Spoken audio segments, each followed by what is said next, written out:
Welcome to the Prophecy Club. I honestly believe that in this case, if you're not a prophecy student, if you haven't been listening to the modern prophets, you're probably not going to understand this one.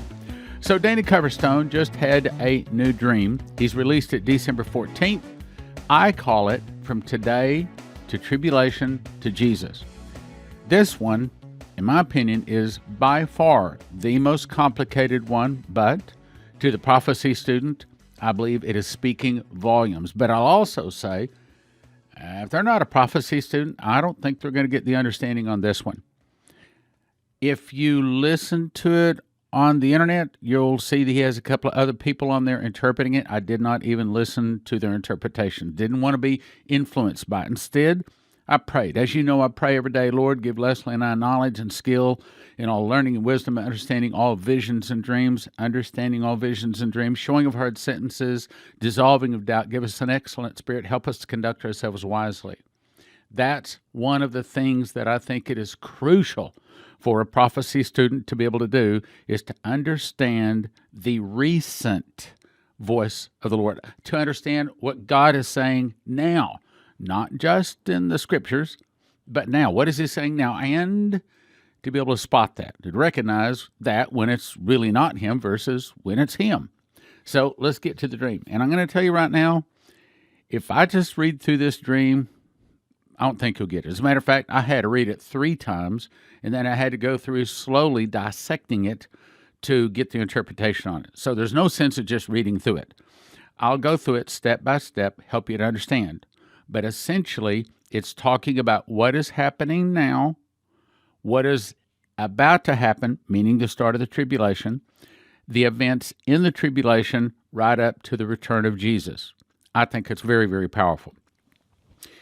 So I'll start by giving you the understanding of the first paragraph, and that is, this is describing delicate, overblessed Christians that are about to be shocked as the first seal is opened. He says, I saw cherry blossoms in Washington, D.C.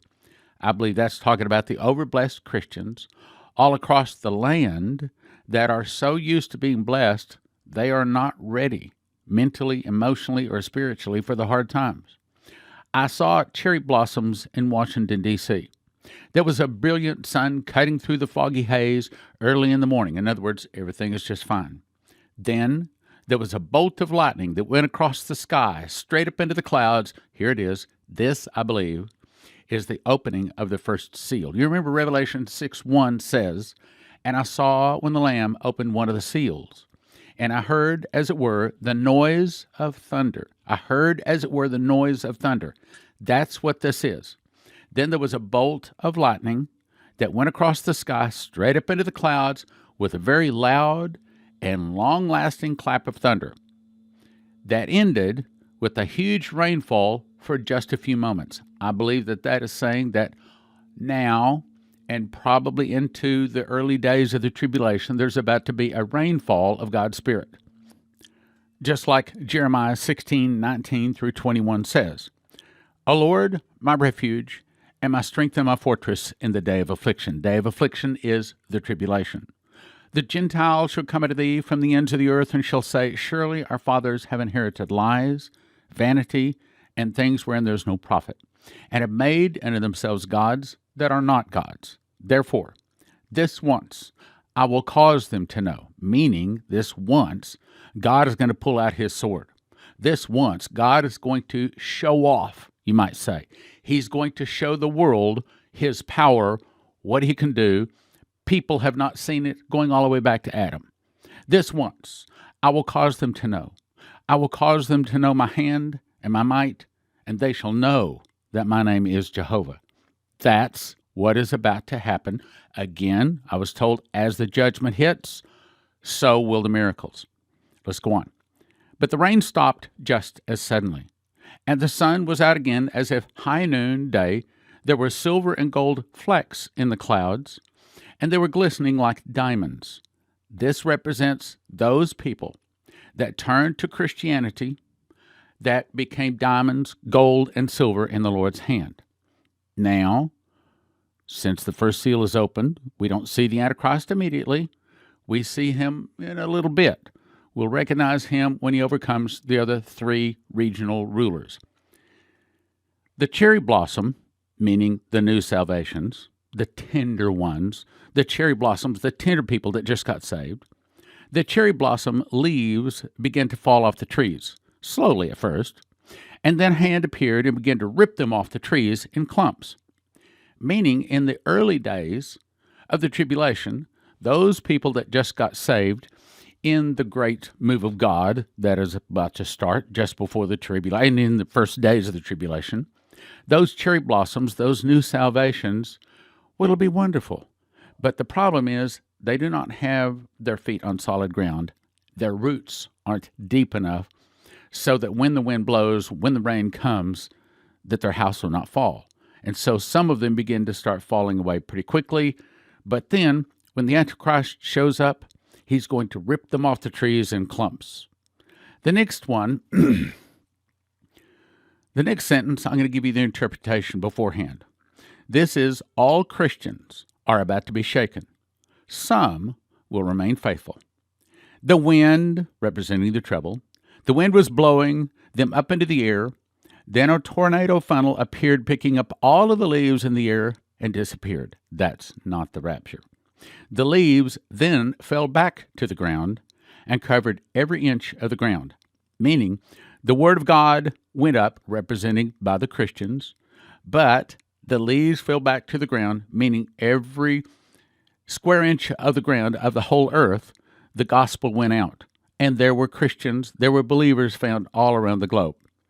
But now the bad stuff comes. So the tribulation now started, puts the churches and the Christians in bondage. So let me give you the interpretation again before we read it. Tribulation is dark clouds. Trees represents churches. Leaves represent Christians. The chains represent bondage or persecution. The air became very dark, and gray clouds appeared in the sky. The trees, that's the churches, the trees were leafless and appeared very gnarled and ugly, meaning at this point, due to the persecution, most people had left the churches, probably because they couldn't meet together in the churches anymore. The health of the trees seemed to be in question, but as I got closer to them, I saw the trunk and the limbs of the trees covered in large links of chain, meaning the devil has put chains on the church. And these chains were about the size of boat chains, in other words, very large, and must have weighed hundreds of pounds. The leaves on the ground seemed to be about a foot deep around the trees. So most people at this point have left the church. And I might say, most of them probably at this point have already left Jesus as well. This is about to tell you that the demons are going to come and move the bondage to include the state boundaries. I saw a group of men, the demons, marching in a straight line along the National Mall wearing hiking boots and work clothes, or what you would consider to be construction-type clothing. They went, each, and stood close to a specific tree. So these demons are assigned each to each church. They reached down through the leaves, which were all dead and brown by now, and reached down to the roots of the trees. They grabbed the lowest length of the chain, and they began to pull. As they began to pull the chains, their faces were contorted. Their muscles balled up. It was a lot of work, very intensive. Now the churches accept the difficulty. They have accepted these demons. It was as if the tree had grown into the chains, because as they pulled the bark and the pulp, they were interlinked between the links of the chain. They were cracking and popping and exploding off of the trees. These men were sweating. They were straining. They began dragging the chains behind them. They were returning back the way they came on the scene. They strained. They kept pulling. Their muscles were physically ripping. It was causing injury to these men as they began to pull these chains. It was slowing them down, but did not stop them from pulling the chains at all. They walked onto a large map of the United States of America, and each man, or each demon, each man laid the chains down on the boundaries of different states. The states were represented by horses and mules and oxen. They were just standing there within the outline of all the interior of all the states. The animals begin to push against the chains like they wanted to back away, meaning the people within the states don't like the fact that they can't travel from state to state. So this is saying the movement from state to state will be restricted or simply not allowed at all. The marching men eventually connected all their chains together and laid them over the geographical boundaries of each state, trapping the animals representing the people. The animals were trapped and caged by the chains and kicking against them. Some tried to jump over, but they could not. They were trapped there. Now this is about to say that there's going to be martyrs in every state of the Union. Then a shot was fired into the air, and one of the marching men yelled, "This will be heard by the whole world." Suddenly the air was filled with red, white, and blue lightning. This is probably the souls of many martyrs ascending to heaven. In other words, all of those souls going to heaven all in the same moment.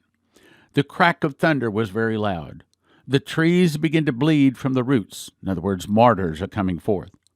And the blood of that tree, the blood that was coming out from those trees, began to stain the ground under it until it flowed to every state boundary and through every state on the map. Now this is going to say the blood of the martyrs gives the church the victory. The chains then coiled back like live snakes until the blood had covered the entire outlay of the state. So it just kind of moved from where the trees were in Washington, and it just moved steadily and slowly on until it covered the ground of the map on the boundary lines. This is about to say a new virus actually causes these statewide lockdowns. The heads on the chains keep guarding the boundaries and hissing and spitting at everything that got close to them and biting those that got too close. I then saw people who appeared to be bitten, in other words, they got the virus, appeared to be bitten, and once they were bitten, these people go to the ground and start having seizures and foaming at the mouth, then die. Some who were bitten prayed on one knee, then rushed at the snake chains with no fear. Some were bitten by the chain snakes, but did not go down. Others were bitten and did go down, but did not die. Instead, returned to praying, but approached the boundary again, even though they were in pain. They kept walking to pass the boundaries, praying as they walked through. They also seemed determined to find other people praying and join them to pray as a larger block.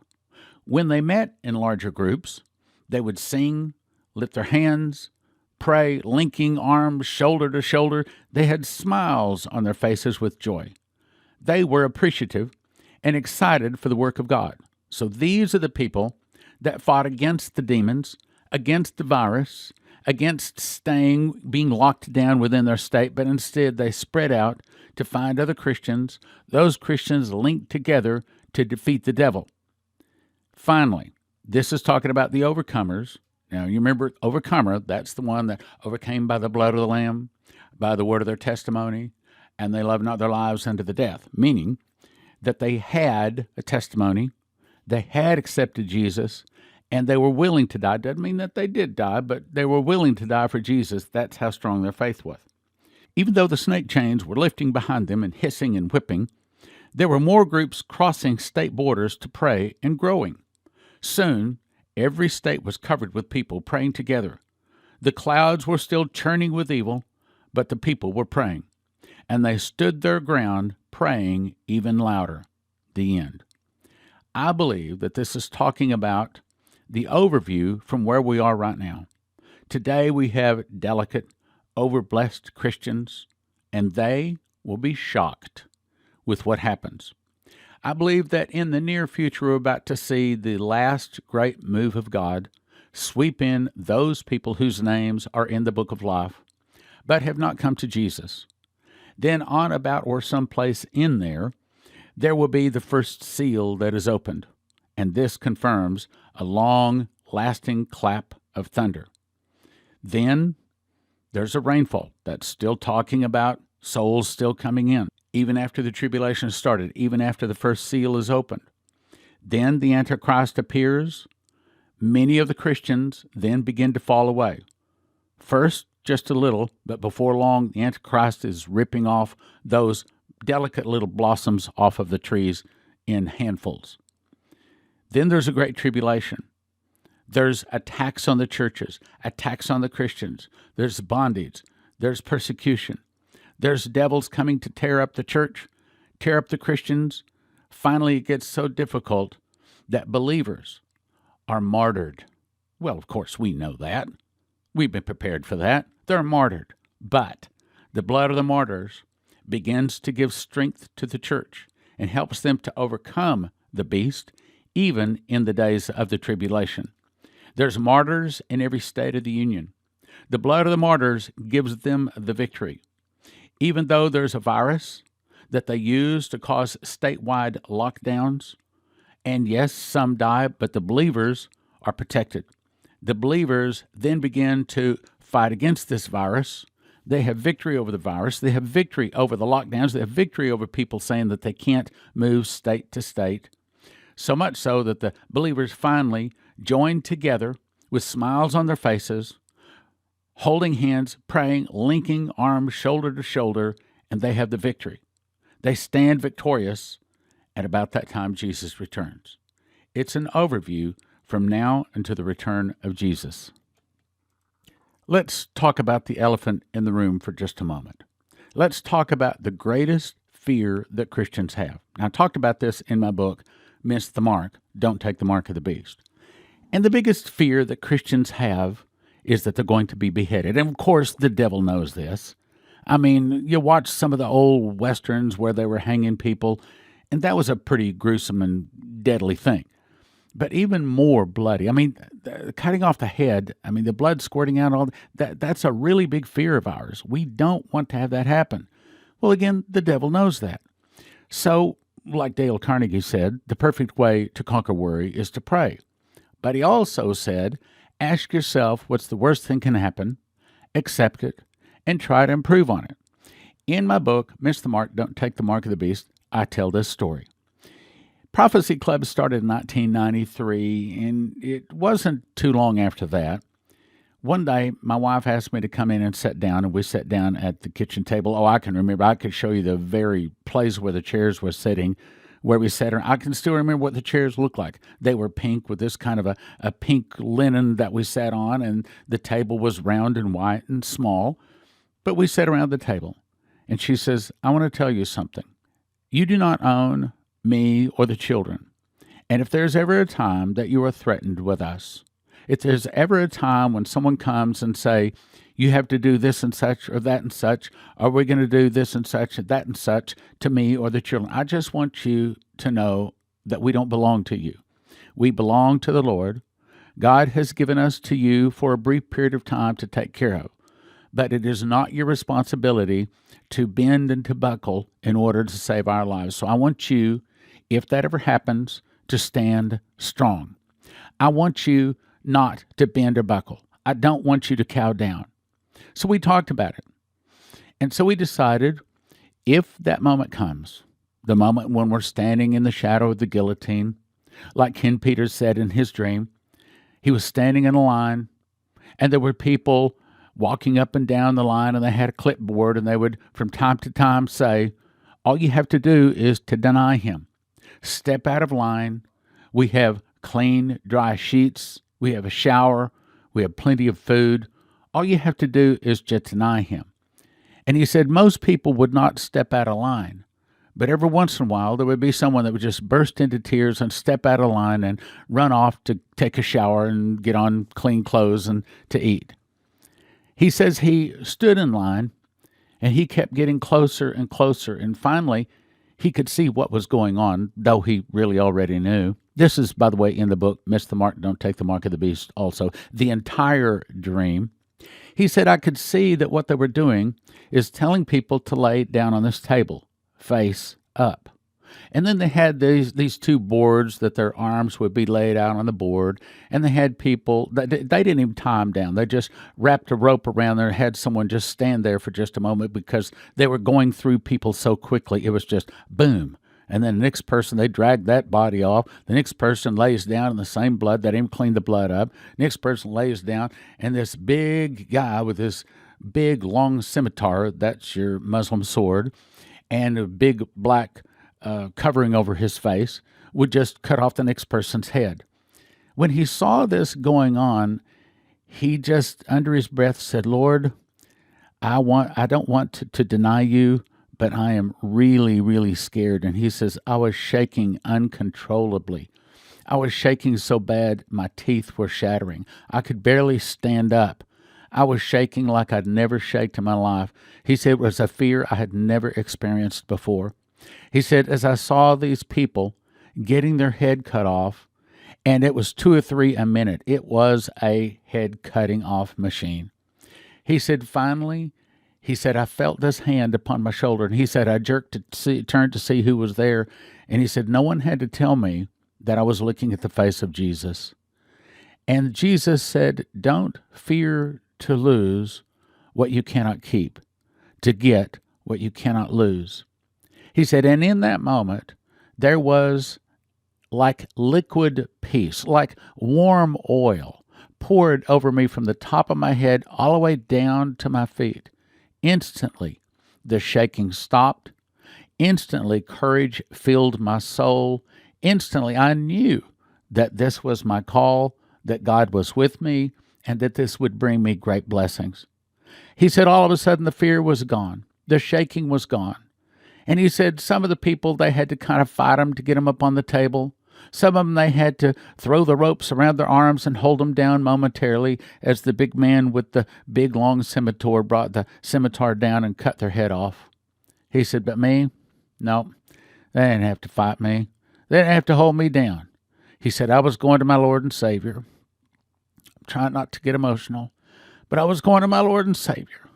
He said, I crawled upon the table. He said, I willingly laid back on the table.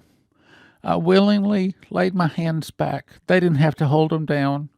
He said, and I was looking up. I could see the scimitar sword coming down.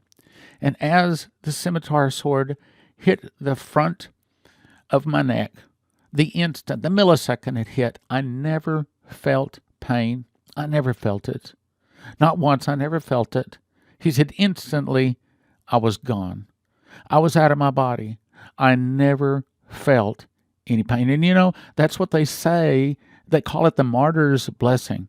If you read in the Fox's Book of Martyrs, it tells about people that were burned at the stake. Their hands were tied behind them. They lit the fire under them. The fire was coming up, but they acted like they had no pain. As the fire burned off the ropes off of their hands, they would lift their hands praising the Lord. They felt no pain. Today, brothers and sisters, I think we all need to be prepared.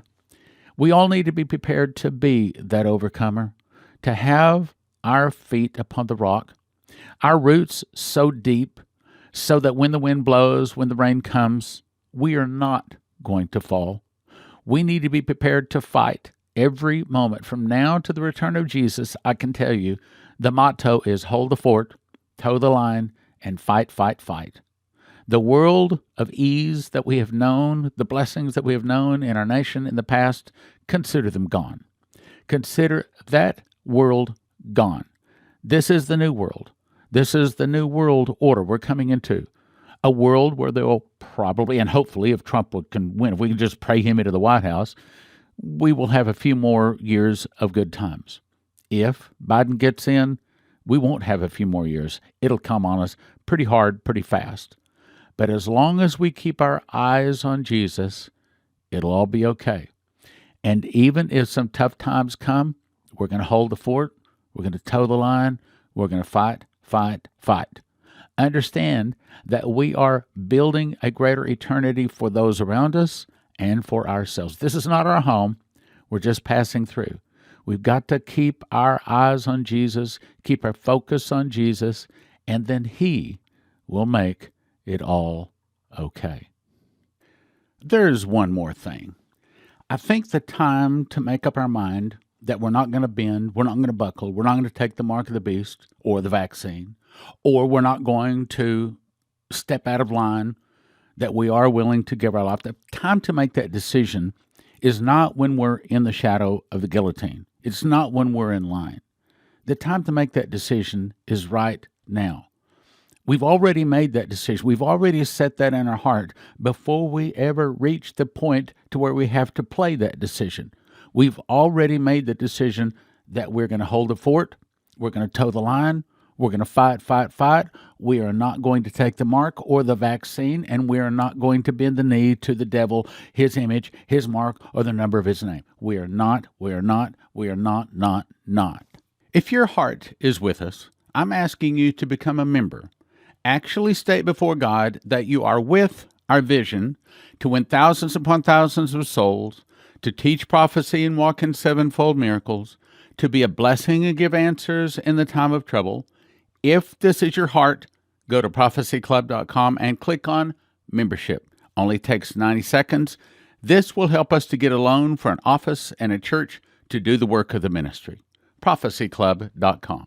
We only have 4 Imperial Berkeys left. If you want them, call 785-266-1112 as they're about to go quickly. This one holds up to 6 filters. 785-266-1112 Imperial Berkey water filters. In 2017, I memorized the book of Revelation. I was shown a secret door linking the feasts to the prophecies of Revelation. For the first time, the book of Revelation can be put in correct chronological order. You can understand Bible prophecy. We offer them in shrink-wrap sets of 5. 1 for 20, but don't do that. 5 for 35 or 10 for 60. What is the most important information to every beating heart on the globe?